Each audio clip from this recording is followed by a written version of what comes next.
to revenge with Lyra. The sound of laughter hit me before the sight did. I dropped my purse on the entry table and followed the noise. My name is Mia Alvarez. I'm 32, a nurse, and apparently still the family disappointment, at least in my mother's eyes. The sound of laughter hit me before the sight did. I dropped my purse on the entry table and followed the noise, my mother's voice, my sister's shrill giggle, the cartoon blaring on TV. And then, from the hallway, the sound of scrubbing. My daughter, 15, quiet, gentle, was on her knees with a sponge in her hand. The bathroom smelled of bleach, the air thick with humiliation. Her hair clung to her forehead, her sleeves rolled up, her small hands raw.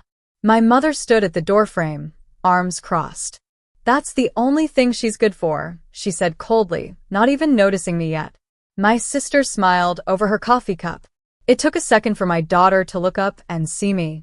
Her eyes widened, fear, guilt, confusion, like she was the one caught doing something wrong. My mother finally turned, her expression flickering for half a heartbeat. "Just teaching her discipline," she said, like cruelty was a virtue. I nodded once, said nothing, walked past them all, through the kitchen, out the back door into the cold night air. The stars blurred as I unlocked my phone and found the contact I'd hoped never to use again. It rang twice. Then a familiar voice said, "Detective Monroe." I took a breath. It's time. Detective Monroe didn't need context. She remembered me, the runaway daughter, who once called to report an abusive stepfather 20 years ago. Her tone shifted instantly. "Talk to me," she said. "It's my mother," I began, my throat tight. "And my sister. They've turned my home into what they once swore they'd protect me from." I told her everything, how I worked 12-hour shifts at the clinic while they helped out by staying with my daughter. How help slowly turned into control. My daughter wasn't allowed to rest after school. She cooked, cleaned, ironed. They called it raising her right. I called it conditioning. Detective Monroe stayed silent until I finished. "Are you ready to press charges if it comes to that?" she asked. My breath trembled. "I'm ready to do whatever it takes to stop the cycle."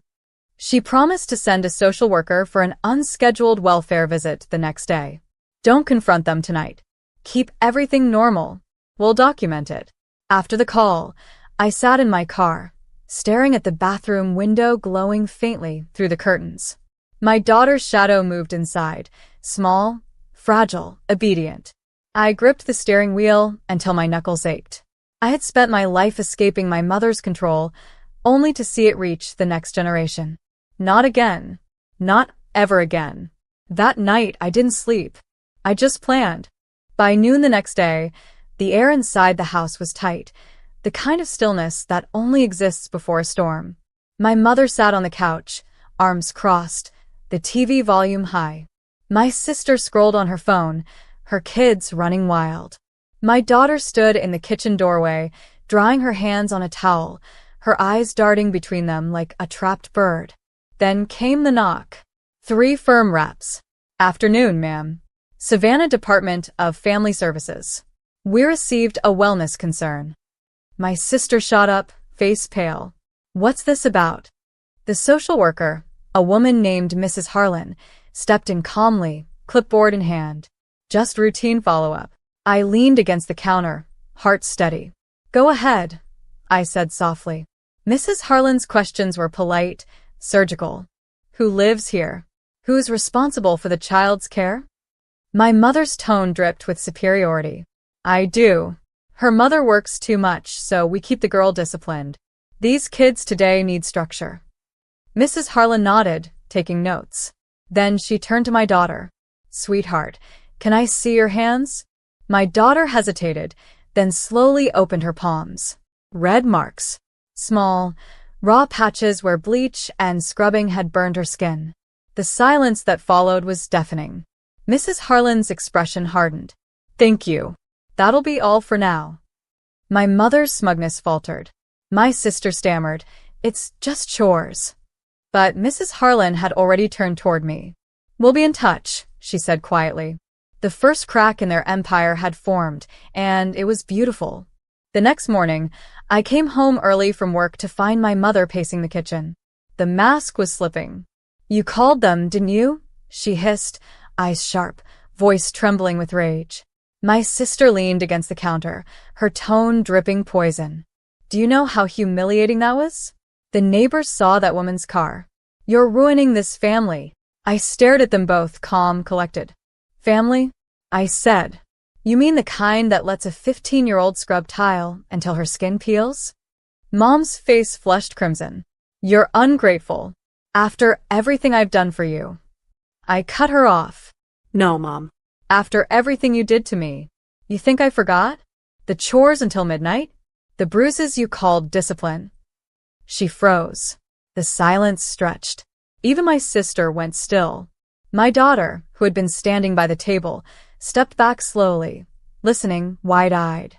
"You raised me to fear you," I said, my voice trembling with both anger and release. "And I almost let you raise her the same way, but not anymore." I turned to my daughter. "Go upstairs, baby." She hesitated. "Are you sure?" "More than ever," I said. She left, and I looked back at my mother, the woman who once told me love and obedience were the same thing. "Tomorrow," I said coldly, "you'll get another visit. But this time, it won't be a social worker." For the first time, my mother looked afraid. The next visit wasn't polite. It came with badges. Detective Monroe arrived at 10 a.m. sharp, accompanied by a child welfare officer and a court representative. My mother tried to put on her Sunday smile, but her hands trembled as she opened the door. "Good morning, ma'am," Detective Monroe said evenly. "We're following up on a report regarding emotional and physical neglect of a minor. We'd like to ask a few questions." My sister jumped in, defensive. "This is ridiculous. My mom just keeps the girl in line. Kids these days need discipline." Detective Monroe raised an eyebrow. "With cleaning chemicals and no supervision?" The question hung in the air like smoke. My mother's mouth opened and closed, but no sound came. I stood behind them, silent, letting the truth breathe. My daughter peeked from the stairs. Her eyes met mine, and I gave a small nod. It was okay now. Mrs. Harlan, the welfare officer, stepped forward, holding photos, the raw patches on my daughter's hands, the cleaning supplies found in her room. "She's a child," Mrs. Harlan said firmly. "Not a maid." My sister's voice cracked. "You can't take her side over family." Detective Monroe turned to her. "We always take the side of the victim." When the officers asked me to sign the report confirming my statement, my pen didn't tremble once. For the first time in years, I wasn't the scared daughter in this house. I was the mother reclaiming it. By the evening, the house felt like a funeral. The investigators had left, but their words still lingered in the air. Official, unshakable, final. Protective oversight initiated. My sister stormed out first, dragging her kids and muttering about betrayal. "You'll regret this, Mia," she spat, slamming the door so hard the picture frames rattled. My mother didn't move. She sat in the dining chair, her hands clasped, staring at the table like it held the ruins of her power. The ticking clock was the only sound between us. "I did everything for you," she whispered finally. "And this is how you repay me?" I looked at her, really looked. For the first time, she seemed small. Not the towering woman who'd ruled my childhood, but an aging figure grasping at control that no longer existed. "No, Mom," I said quietly. "You did everything to me, and you were about to do it to her." Her eyes flicked toward the staircase, where my daughter now sat halfway down listening. My mother's lips parted as if to speak, but no words came. I turned to my daughter. "Pack your things. We're leaving tonight." She hesitated, then nodded. Relief washed over her face, the kind that comes when you realize the war is finally over. As we drove away from that house, I didn't cry. I didn't look back. Some goodbyes aren't meant to be sad. They're meant to be final. The first morning in our new apartment felt unreal. No shouting. No footsteps pacing outside our door. No orders barked across the house. Just sunlight spilling through thin curtains and the smell of pancakes, my daughter's attempt at our first peaceful breakfast. She hummed quietly as she cooked, and I stood there watching her. This young girl who had spent years walking on eggshells, finally smiling without fear. We didn't have much. 2 suitcases, a second-hand couch, a mattress on the floor. But what we did have was ours. I started my shifts at the clinic again, this time without guilt. The coworkers I'd pushed away began to notice the difference, the way I carried myself now. One nurse said, "You look lighter." And she was right. Weeks passed. Therapy sessions for my daughter helped her find her voice again. She began drawing, things she hadn't done in years. Her sketches were full of open skies, clean hands, and women with wings. One afternoon a letter came. From my mother. The handwriting shook. She apologized, said she didn't realize how deep her cruelty went. Said she was in therapy now. I read it once, folded it neatly, and placed it in a drawer. Forgiveness wasn't impossible. It just wasn't owed right now. That night, I stood by the window, watching my daughter sleep peacefully. For the first time in my life, silence didn't mean fear. It meant freedom. 3 months later, I stood outside the courthouse in Savannah, holding my daughter's hand. It wasn't a criminal trial, not this time. It was a custody hearing to determine visitation and legal protection. My mother and sister sat across the room, polished and performative, playing the victims they always pretended to be. When the judge, a calm, gray-haired woman, read through the reports, she barely looked up. Repeated emotional neglect, she said, flipping a page. Documented coercion. Endangerment through forced labor of a minor. Each word was a nail sealing the coffin of their power. When it was my turn to speak, I didn't tremble. "I'm not asking for revenge," I said softly. "I'm asking for peace, for my daughter's right to live without fear, without being treated like a servant in her own family."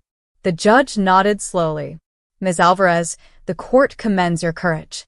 Full custody is hereby granted.